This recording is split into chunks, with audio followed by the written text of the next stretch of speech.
Welcome to Brain. Today on Brain, the rise of unmonitored agents. Growing AI rivalries. Oh, are they growing? Virtual worlds and the exploitation of humans Amazing. by robots. Here we go!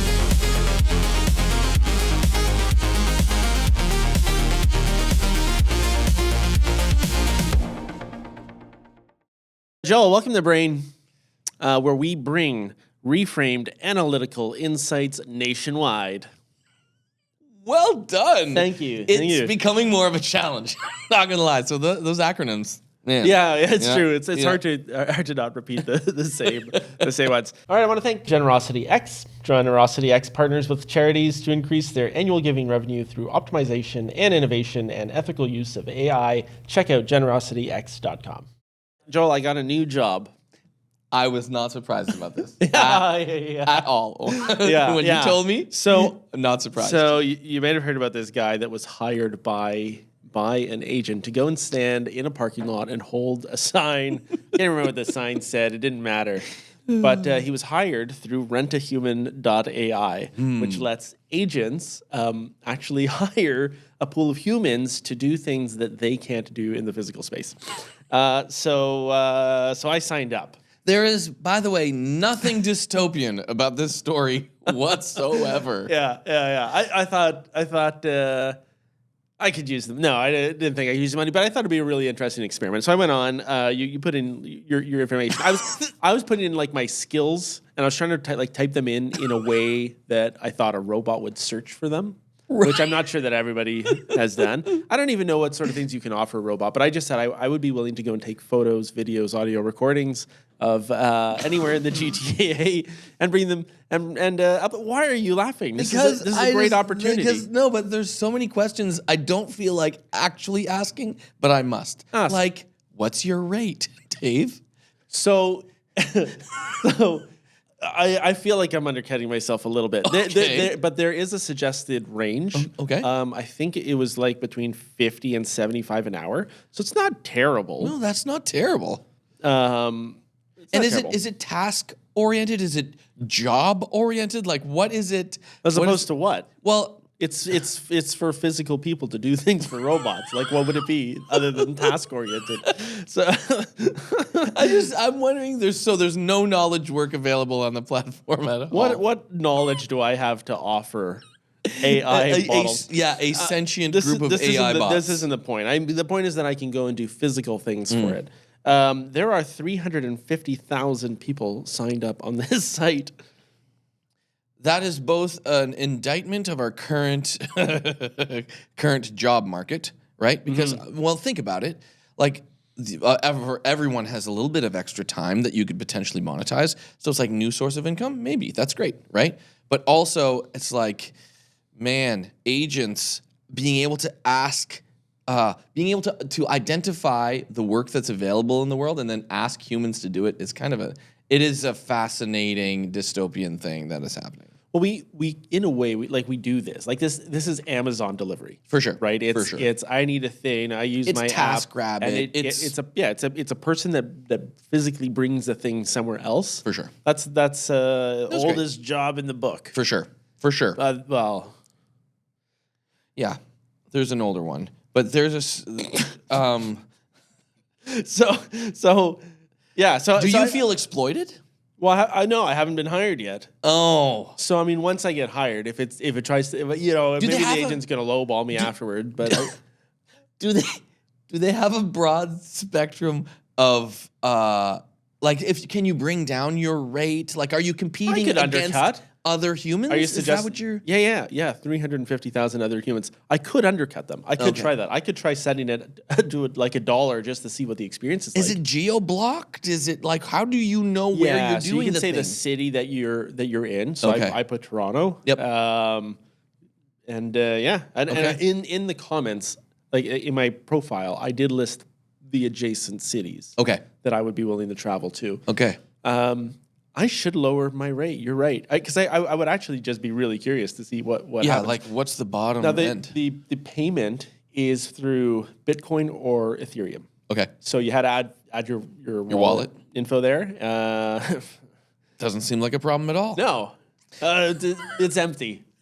So fair. So no, that's good. It can only go you up. can only go up from only there. go up from yeah, here. Yeah, for sure. It does beg the question. I think that wasn't that an outpouring or an overflow of what was happening with the OpenClaw thing in the last few weeks. I think a little bit, and also like we just been on that trajectory, right? Like it's like the agentic commerce, the agents working together, teams of agents doing things, and then OpenClaw, which is just like do anything. Yes, totally. And so on the heels of that, Alibaba releases their hosted platforms for OpenClaw, right? Yeah, which is like they were snapping that up so fast. Within like 2 days of it becoming kind of viral. Yeah. Like I was getting emails from them about like sign up for this thing. So they released this simple application server that allows developers to spin up a server that's pre-configured with OpenClaw in minutes. So first of all, OpenClaw is 3 weeks old. 4 weeks, something like that. Like it's really young. And I've seen Peter Steinberger, the founder of OpenClaw, on a number of different interviewed all over the place. People asking like, when did you know it was going to be big? And he was blown away at the uptick in usage. But to think that one of the largest marketplaces in the world is spinning up a web service that allows anyone else to host their OpenClaw installs is kind of mind-blowing.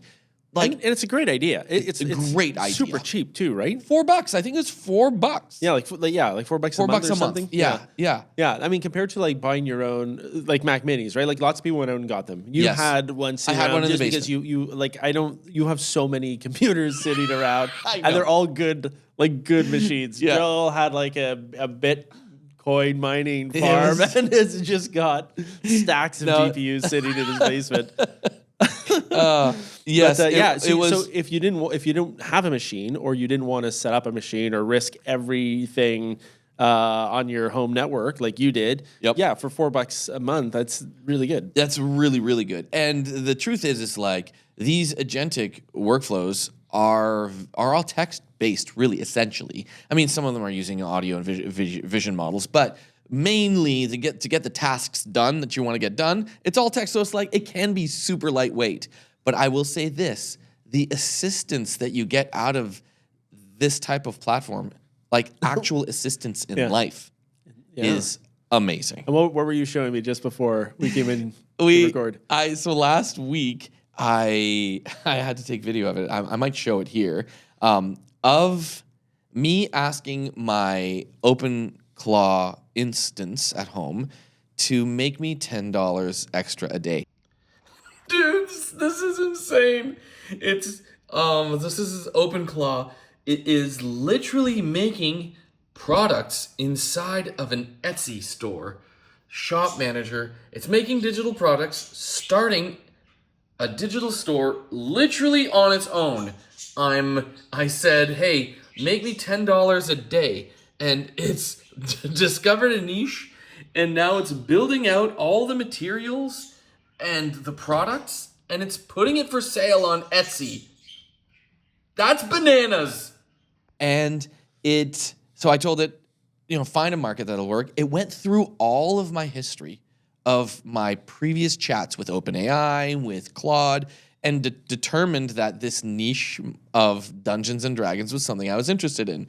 Pick what you know is what it was recommending. So I did. It built me an Etsy store in minutes with actual downloadable PDFs, which it designed on its own, of all of these different class character sheets, dungeon master tools, and the store is now live. And it's going to run my ads for me. It made its own team. So it has a developer, like a hacker developer. It has a marketer on there, and it has a researcher. So it has these 3 agents that are running every single day. I get a notification in the morning and in the evening about how the store is doing. You may want to keep this part in. You may not. but we used to sell shirts as well, right? Print on demand, which was probably the easiest part of the business that we ran because we didn't have to fulfill anything. Yeah. The margins were small, but when you're not doing it, it doesn't matter. Exactly. It just you accrues. should probably hire an OpenClaw designer, start designing apparel, and have it fulfilled on demand. I mean, I might just add that to the store. It picked a name. It called it Oak and Scroll, the Oak and Scroll store. I was like, this is great. Like, I didn't do anything. And Scroll. Oak and Scroll. Yeah. Anyways, so these automations, I think they will be like, I think everyone should try this. I know it sounds technical, but it actually wasn't that technical. Joel can do it. Almost Anybody can do this. Any dullard can put this together. Like, yeah. But everyone's doing assistants now. Yeah. So one of them is Lindy, and Lindy. We haven't talked about Lindy since probably our first couple of episodes when I was like, "Wow, Lindy's amazing," and then almost immediately other players kind of pass them. Yep. But Lindy just announced that they've launched Lindy Assistant, which is designed to manage your inbox, your calendar, your meetings. It pulls context from those things as well as other conversations. You can access it through iMessage, email, Slack, text, like everything. It's basically a safer OpenClaw. It's closed claw. Closed claw. Yeah, but it's interesting to see, like, now Well Lindy's played, like, oh, that's a good idea. We should jump on board. We have a customer base already, some that are become inactive. Maybe we can win some of them back with some of this stuff. Yep.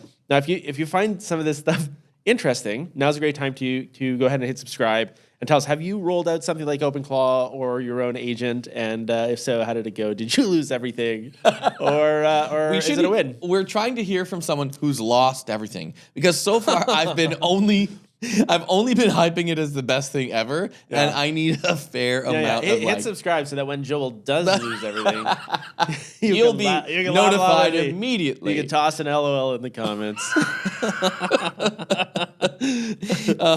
We have seen now the proliferation of basically everyone else jumping on the bandwagon. But I suspect that when OpenAI launched their agents platform, is because they knew it was gonna be this way.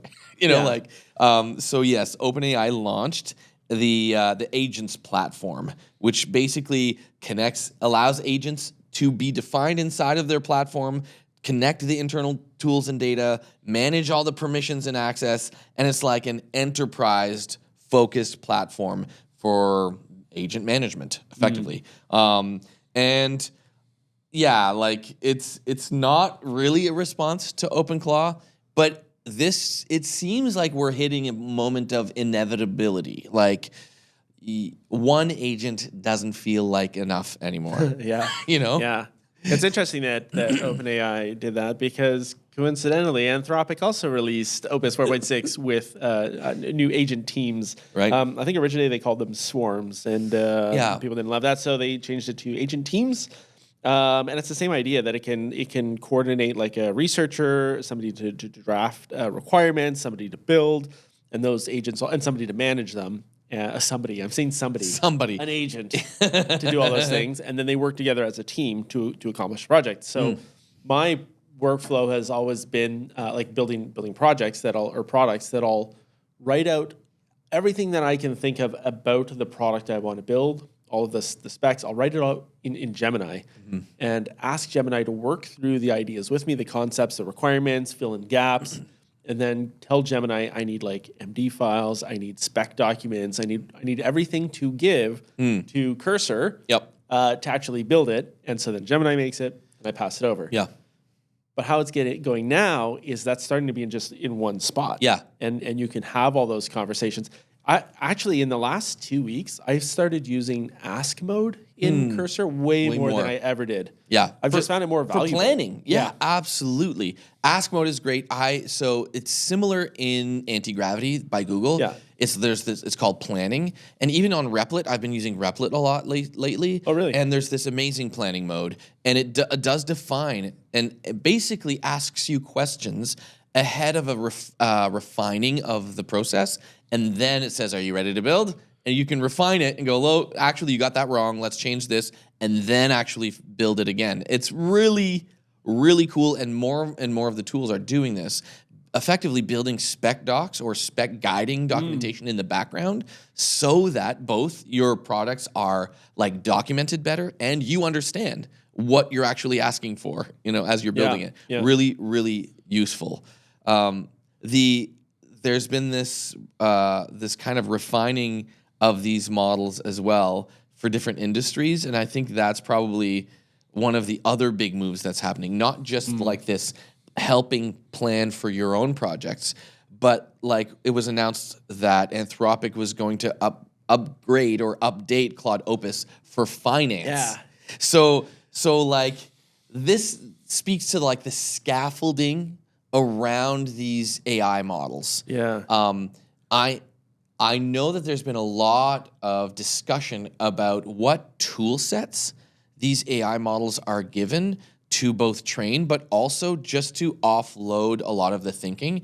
And one of the big things that's happened is the access to Python and other tool chains that are what would you call they're set it and forget it math models, for instance, or they kind of assure that the answers will be right so that it prevents hallucinations. And what they've discovered is that when these tool sets actually re-inform the model about what the answer is actually real in the real world, what it's supposed to be, the models are just much better at accomplishing real work. So Anthropic has done this thing called 4.6 Opus 4.6 for finance, and they're calling it, like, they're positioning it as capable of synthesizing long-form materials and generating structured financial insights rather than just summarizing text. When I saw that, I started thinking about the process that we go through for like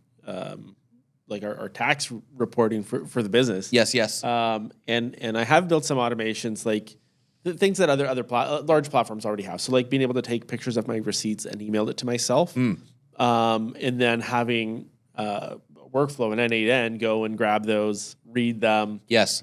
And save them in a centralized location, but also then read it and put it into a spreadsheet. Like categorize it. And I want to be able to have, this is one of my goals. Our year end is coming up. My goal is to be able to produce the whole P&L sheet, all with an automation. Yep. And probably 4.6 for finance. And then have our bookkeeper just review it. Yeah. That's the goal. So instead of spending like tons of hours like producing it all, yes, I want it all to be automated. It should be. There's no reason we don't do that. Well, and especially given that it's effectively mathematics and just being on top of what transactions happen. You know what I mean? So, but interestingly, like some of the models aren't great at math. So I did now it's a little bit out of date, but kind of in the fall of last year, I put a bunch of mathematical questions to several models. I'd put in, it was like conversion data and test data. I gave them all the same prompt and the same data to see who would come back correct. Right, And it was really interesting. That's like 2 of them got it right. 2 were like kind of right, but not quite. And then a couple just made stuff up. That's my point about the tool chaining thing. The tools that are made available to these models. It's like if you're off, if like Python's great at math. So why would you have a model kind of do the math, do that thinking when you've got a machine that does it way better? Yeah, for sure. Yeah, and it's so Opus 4.6 came out, and almost immediately after, it was like 10 minutes later, right? GPT 5.3 Codex comes out. Yeah, and they're both performing super well on various benchmarks. Yep. I think the cost of 5.3 Codex is like a third, like because of the efficiency of the token usage. Okay, it's like a third of what 5.2 Codex was. It's faster. I've noticed GPT 5.2 just faster. You were mentioning that. It's like unbelievably fast. Something's changed in the last month where the responses are like instant now, like kind of too fast. It's like, I want you to think about it before getting back to me. Are you sure about this immediate answer you just gave me? Just insert a pause, like a fake pause, and then send it back. So I think that you've actually used your computer brain. It's interesting that we trust people who put more thought into things more. You know what I mean? Like, oh, he actually thought about that answer. I'll trust that answer more. With human communication, if you just speak as soon as the other person's done, it doesn't feel like you've listened. You know, but like if Please they give a process my words little first. yes, and then answer like then you've thought about it. Exactly. Yeah, it's interesting. So so OpenAI and Anthropic have been back and forth quite a bit. Huge. On Hugely the so. releases. They're almost like saying, look at my apple, look at my apple. Mine's redder, mine's shinier, mine's whatever. I don't know why I used apples. Yeah. But we're going to unpack on the next episode kind of the history of the rivalry between Anthropic and OpenAI and everything that's transpired over the last 5 years, and give a bit more context on why the Super Bowl ads came out the way they did and why Sam Altman's response was the way it was. Yep. Because when you understand the history of that relationship, it all makes sense. More sense. And when you see the ping-ponging back and forth between releases, it makes even more sense. So why did 5.3 codecs come out before 5.3? Well, obviously they're focusing on one specific area, and that specific area is what Anthropic also focuses on. Exactly. Software engineering for sure. Now you mentioned you've been using Replit. That's right. I use. Oh, you built an app with it, right? Because that was something they released recently. Was support to build. Yeah, apps. the ability to build apps in minutes was the claim. Yeah, and yes, true. You can build very basic apps in minutes.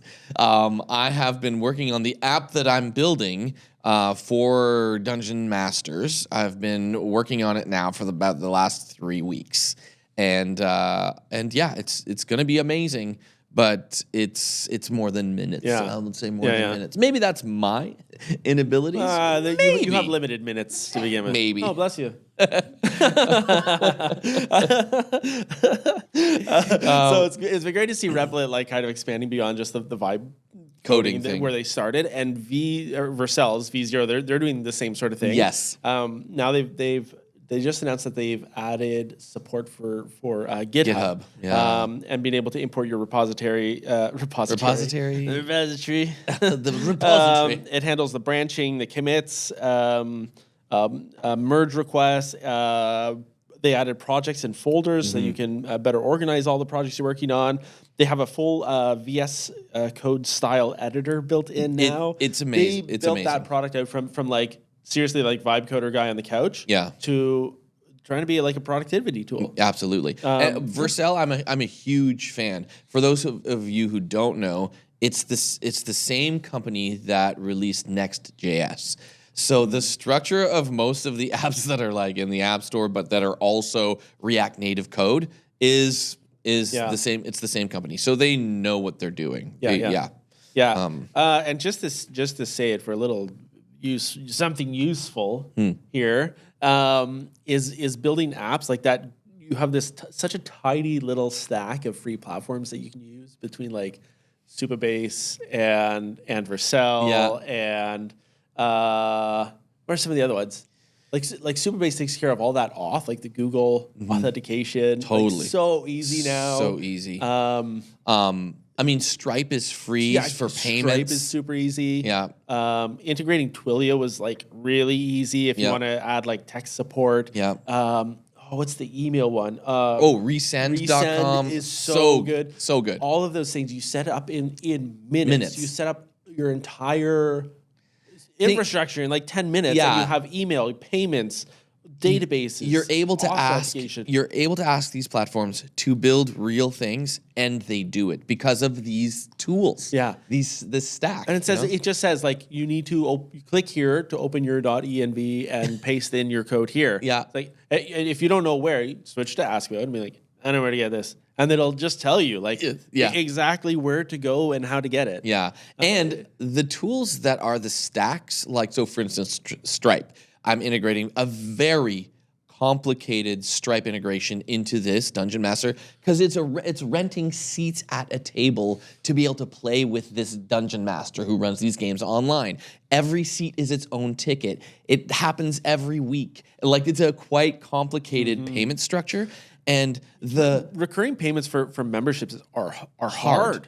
They are hard. I manually built, like back in the day, like a full PHP custom system for a karate club. Yep. And you had to like take into account like what if he doesn't show up for a day? Like you have to be able to skip out, reallocate that day, refund data, all that. It's not easy. No, but now it is. it's become way easier, right? Yeah. And these tools are kind of like, I was going to say the CLI for Stripe inside, so the command line interface for Stripe inside of these tools now is literally asked, it's pulled up by the agent. So you're really not doing any structured, even the token searches, like find my Stripe key for this. Yeah. A lot of that is now being built kind of as a process built into the agentic systems. It's like, it's crazy. Yeah. It's crazy. I built this other tool. Actually, when I was sick, 2 weeks ago, I was so sick and I'd like messed up my leg. I was on crutches. I was like dying. And I was locked away in my office. I had a mattress on the floor in my office, so I was quarantined from my family. Folks, please, first floor. You'll see. You'll immediately see. You'll see a monthly support sponsor a Dave here in the. Thank you. Yeah, actually, you can do it at RentAHuman. But I built this thing. I called it Pixel Passport, where you can take a world map and you take photos from each country you visited and you can resize it into that shape of the country. Wow. And then you can export a JPEG of your map, like a super high resolution of it. So you can do whatever you want with it. But I tied it into Printful, which is the print on demand service, to be able to order like a physical poster of like all your travels. That's super cool. So even that Printful integration is super easy. So if you wanted to bridge the gap from a digital product to into a physical world, Printful's a great one. Really easy integration. You can preview your products. They're not a sponsor. Easy way to integrate and get physical products out of your digital products.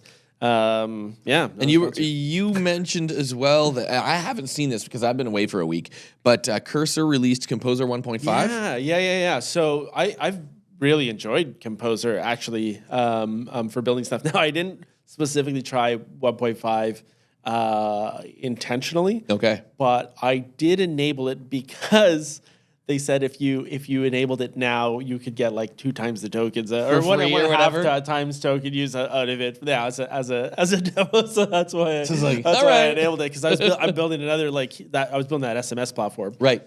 And so I needed the extra space, and so I enabled it, and it did a great job. But I didn't specifically test it. So Dave, what do you think will happen with SaaS companies when more and more people become well versed in just building their own tool sets to get things done, and you don't have to like pay the monthly fees? Yeah, I mean, first off, more companies need to do that. I mean, you can make standalone applications that run just on your machine. Yeah, very easily. You can solve so many of your problems without paying anything. So part of it is that the services that are out there, the cost is going to have to come down to a point where it makes just more sense to do it. Yep. Where it's like that cost is less than me even thinking about making my own thing. Absolutely. That's where it has to be. I think the second thing is going to be like security breaches of people that have slapped together products really quickly. Right. When that happens and they get shut down, people will go back to the larger services. SaaS. Yeah, the SaaS models.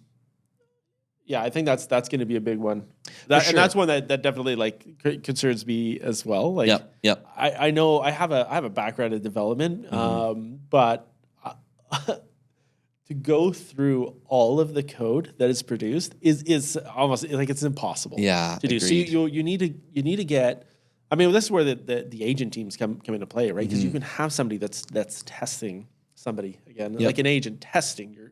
For flaws. For hardness, you can have one that's looking through the code for errors and flaws and holes, and you can have one that's actually trying to attack your site to try to break in. So what's fascinating about models like Replit, what they've done, you actually see the thinking process happening, and they have what they're calling an architect that effectively checks all of the work that's been done to make sure it falls within the security constraints that you've already set up. So it's like, you have a security thing? Let's make sure, as you architect it, it's using this security constraint, and it's built into the models. So, but it effectively, Replit allows you to build side tools or internal tools very easily.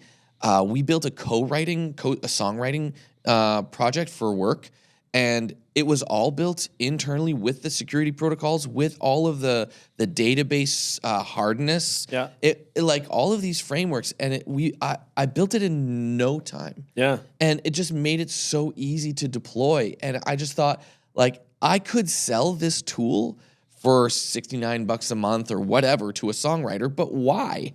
Like, there are people out there who are just gonna go and build this same thing, you know? Oh, no, you got to try to monetize it though. Yeah, you think? Yeah. Yeah, maybe. You got it. Like even the things that I build just because it's fun. Yeah.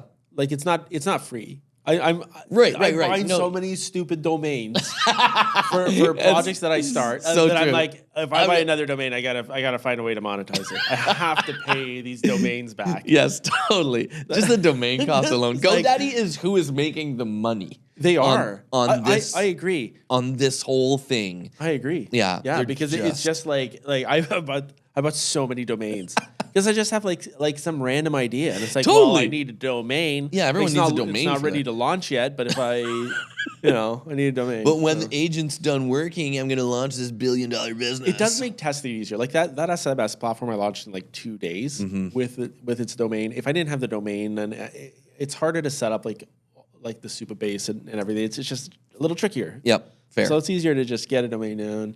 But yeah, I gotta find a way to pay for it. Fair enough. Now another really cool model is the Kimi 2.5. Yes. So that's by Moonshot AI, Chinese company. 1 trillion parameter open source model, text vision, agentic capabilities. It's amazing. Open source. Yeah. It's like performant to the level of the leading models that are paid, but it's open source. Yeah. It's only behind OpenAI and Anthropic's top models. So brand new models. Yep. It's even like competing with Gemini 3 Pro on certain tasks. That's crazy. Yeah, it's unbelievable, and they have their own like agent swarm as well. They kept the name Swarm. Yeah, some people like swarms, you know. Yeah, incredible. I don't know how you need one heck of a piece of hardware to handle a trillion parameters is a lot. It's a lot. It's a lot. Yeah. I do wonder, like if you would probably have to just You need a warehouse. Yeah, like hire a cluster. H200s or something. Well, I mean, even hiring one is. Yep. It's going to be a lot. Yeah, for sure. But the fact that it is available to install just for anyone is kind of mind-numbing. Yeah, we talk a lot about like China's models and how well they're doing. Like it seems like every week they're putting out something that's incredible, and that's with them having worse GPUs. Yeah, they only just started getting H200s. Yes. So imagine now, like over the next year, now that they have H200s, what they're going to be putting out. I know, it's crazy. I mean, well, even just like this next thing, like ByteDance, which is TikTok.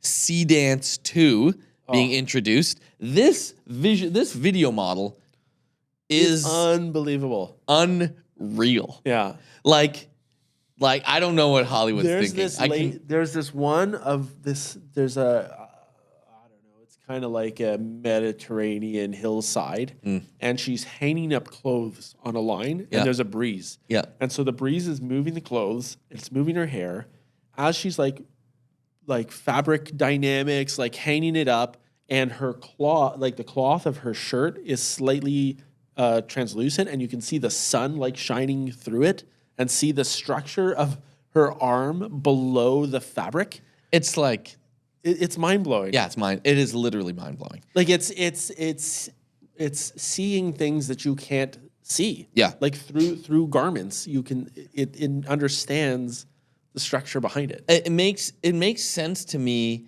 that a company like ByteDance, with so much new, fresh video every day, like billions of minutes of video a day, would use it to their advantage to build these massive AI models. Like this thing is incredible. They own CapCut too. They own CapCut as well. That's right. And they, I believe they're trying to figure out a way to monetize AI video generation views. So like you can be an AI creator, like building AI content, and TikTok's trying to find a way to have those people in the partner program. Yeah. So that you're not you're not berated for bringing AI content onto the TikTok platform. They're going kind of the opposite way of other video platforms, where it's like, no, we want AI content. We're just figuring out how to make people okay with it, right? Which I think is a really smart approach. Like Sora too. I think I mentioned that their social platform. I actually really enjoy it because you can see these ridiculous videos where people aren't actually getting hurt. And like their feelings aren't being hurt, and nobody's like no one's actually but it's like entertaining stuff. Yes, but totally. Like, there's no humans' feelings involved, right? It's just the thing. Now, totally. We talked about VO3 and like why isn't it better given YouTube, and all of the content that's on YouTube that could be used to train these models? Yeah. Like, why isn't VO3 the most amazing? Yeah, the most amazing. Because we did a lot of comparisons between VO3 and Sora 2 because they came out kind of around the same time. And Sora 2 is way better. Way better. But when you look at like the Seedance content and you compare it to Sora 2, I know. Sora 2 looks bad. Yeah. It's actually quite fascinating. And it's these leapfrogging of technologies. I don't know. I think it comes down to technique, like the technique that's being used to create these. They're creating new approaches here, not just new models, but new approaches to using the models all the time. So it's like we're so at the beginning of this still. Yeah. Like I would not be surprised if next week's episode is all AI. You and me. Imagine. Yeah.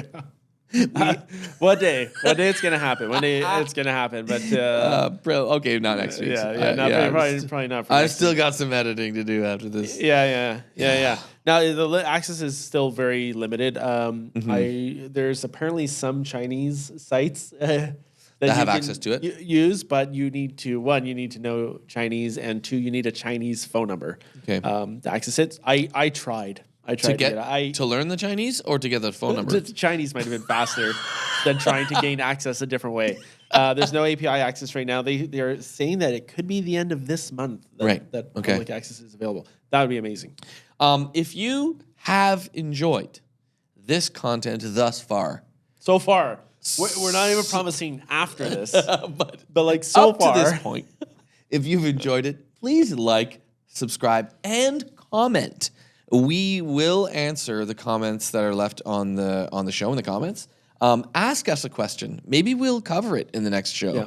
You know, we would love that. Also, tell us, like, have you tried? Comparing Sora to or VO3? Have you looked at any of ByteDance's video models? Because they have other ones that are also really good. Have you purchased a domain that you're not going to use and release? Your domain that you bought and built nothing for.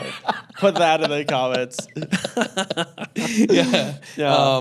I'm seriously just so enjoying. I don't know. Everyone else seems to be afraid, and I just seem to be leaping into these things. I have tried like 10 times to get into Genie 3 to build an open world because Google released Genie 3 pre-release, but only to the US and adults. There's three requirements. You need to be a grown-up. Joel doesn't meet. You need to be in the US. Joel is not. And you need to have a lot of money because you need the ultra. Yeah, the $400 a month. Yeah, Canadian. It's like so expensive every month. Yeah. Which we also don't have. So maybe at some point you must have an American friend that can help you out. I have one American friend that can help me out. Probably.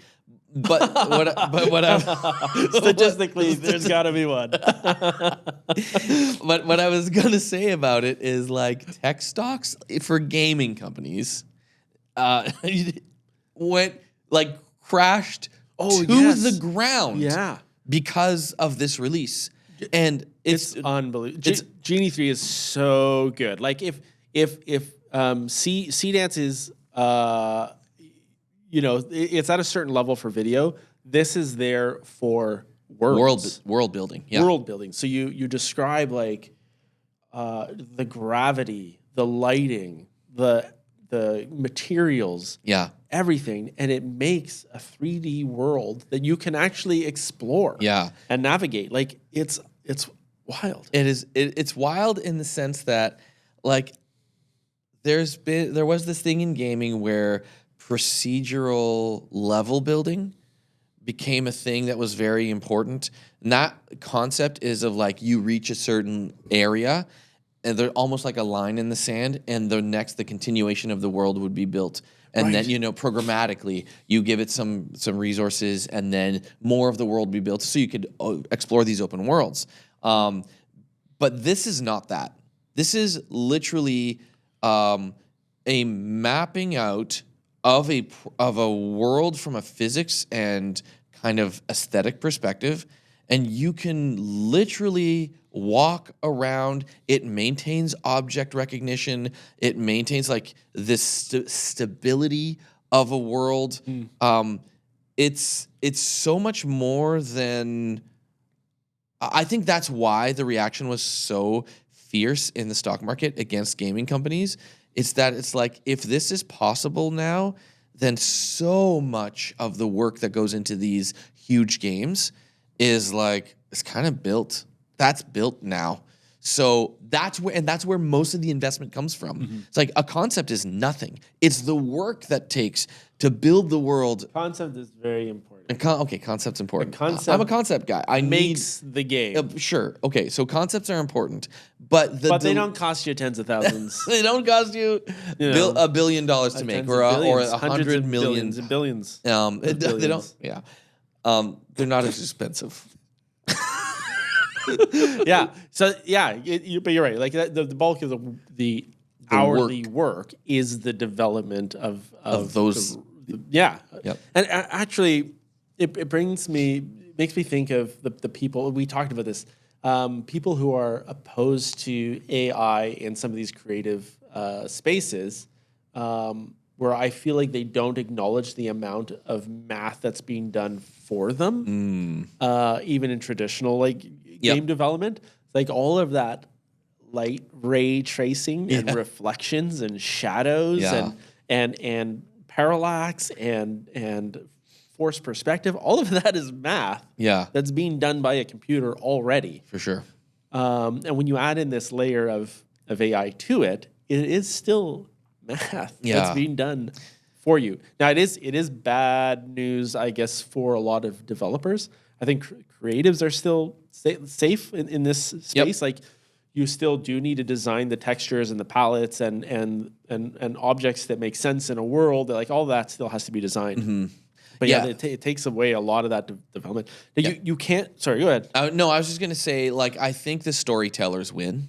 Yeah. I just think that the technical game production designers, the guys who have been building the structure, the undergirding, the infrastructure for building worlds, that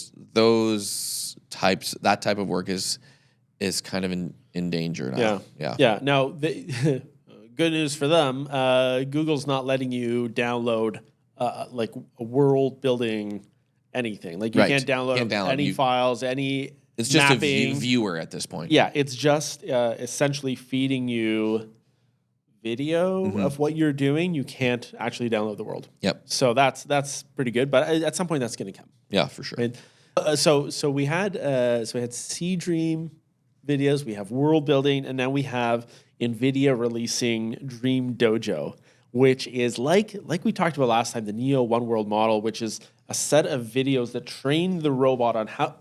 Oh, sorry about that. That train the robot on how to interact with the world. NVIDIA's released this package is 44,000 hours of robot interaction data, so that they don't have to learn specific tasks. They don't have to be trained on specific tasks, but rather they can infer how to perform new tasks on new objects based on what they know. It's the same thing that Neo just released, right? And kind of continues to confirm my suspicions about the Neo, which is that by the time it's in homes, you're not going to need that guy who's got to teleoperate it to like learn how to do specific tasks. Yep. It's going to be able to do it on its own. Yeah.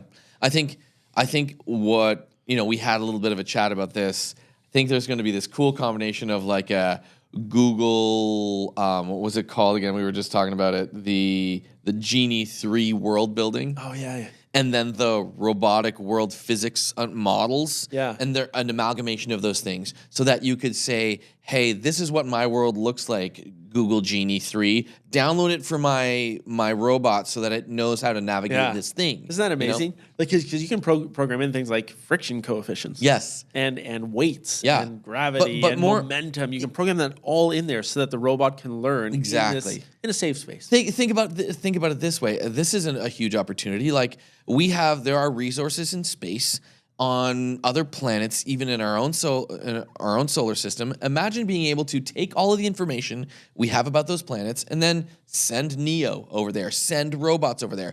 They then understand the structure of that space. They understand the gravity. They understand, you know what I mean? Like we could train them. There's that video of Neo vacuuming the carpet, and all I could picture was Neo on Mars vacuuming up the dirt. Yes, exactly. Fire the container over, empty it, and come back and vacuum some more. That's what I pictured. Where you're like, we could have Neo exploring other planets. Fine, the T800 from Engine AI. It's not Neo, not our cleaning robot. It's our defense something else. robot. I'm sure that the dust and the pneumatics and the little pulleys is not going to go well. It'll be fine. It'll be fine. Don't worry, guys. So right before the Super Bowl, there was big news about Crypto.com buying AI.com for $70 million. Yeah. That's the largest domain purchase ever. Yeah. Now there's a big story going around that the guy that sold it, I'm gonna mess up his name, whatever. Arsian Ismail. Looks like I think Arsian Ismail Ismail. is the easy one. But anyways, his initials are AI, and he owned this domain. The story that's going around is that he bought the domain for $100 in 1993 as a 10-year-old boy, using his mother's credit card, and she was like, "What are you doing?" And that's not the right accent. I shouldn't Very do any. impressive. I shouldn't do any accents. If you could do the Singaporean Remember accent at the start when we were like, that "We're would gonna be get great. canceled this episode." So anyway, she was like, "Son, what are you doing? Don't do that." Yeah. And so this story gained a ton of traction. It was published everywhere. He was on he's on a video telling his story, this story, and even Yahoo Money picked it up.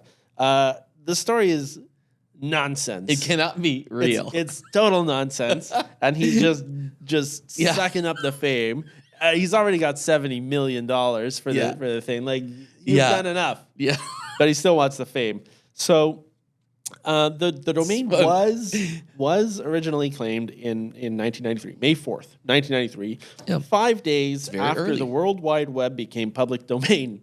5 days. 5 days. That 10-year-old was on He was it. on it. He was like, I gotta buy my initials. This new internet thing's gonna be popular. I can buy this domain with my And initials. gosh, and immediately Stripe put out their credit card. Yeah. Oh, wait a second. Actually, Wait a second. the first online credit card transactions didn't happen for another year and a half. August 1994 was the first online credit card transactions. So probably you didn't go into the domain store and buy one. I mean, another problem is that before 1995, domains were free. Right. If you could if you could show that you could maintain a valuable site on the domain, you could claim it. And so that just the whole story just kind of falls apart there. Now the internet never lets us down. The internet sleuths never let us down. He did purchase that domain in 2021 for millions of dollars. Right. So not $100 in 93. It's pointed all over the place, actually, over its lifetime, including to OpenAI. Pointed at OpenAI.com at some point. No way. So yeah, his story just got totally picked apart. But if you search for him, you're still going to find that fake story because it's everywhere. Interesting. Now, out of curiosity, the second most expensive domain ever sold was voice.com. Yeah, which is where I was selling services of using my voice for other tools and AI stuff. Yeah, no. Joel sold it for $30 million in 2019. I sure wish that was the case. And 360.com is the third most expensive, $17 million in 2015. Right. You remember when pizza.com sold for like a ton? That was the first domain I ever heard of selling for a lot. I should have looked up how much it was and what year it was. I don't. But it was in like the mid 2000s, and I remember it was sold for like $1 million or something like that. I have an amazing domain story. Tell me. My close friend, owned www.godaddy.com. Oh, that's a good one. I actually bought domains like that in the past. Yeah. And so he set up a referral engine that basically he would get referral fees when someone bought a domain through his misspelled domain. Amazing. And he was making bank. Yeah, I bet. Yeah. So anyways. Yeah, that's a great strategy. I own something like that Yeah. at one point because if you didn't put in the dot, Yeah. that's where you go.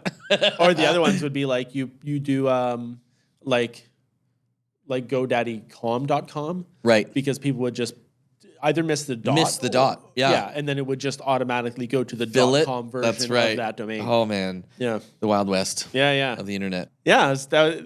Domains. Domains.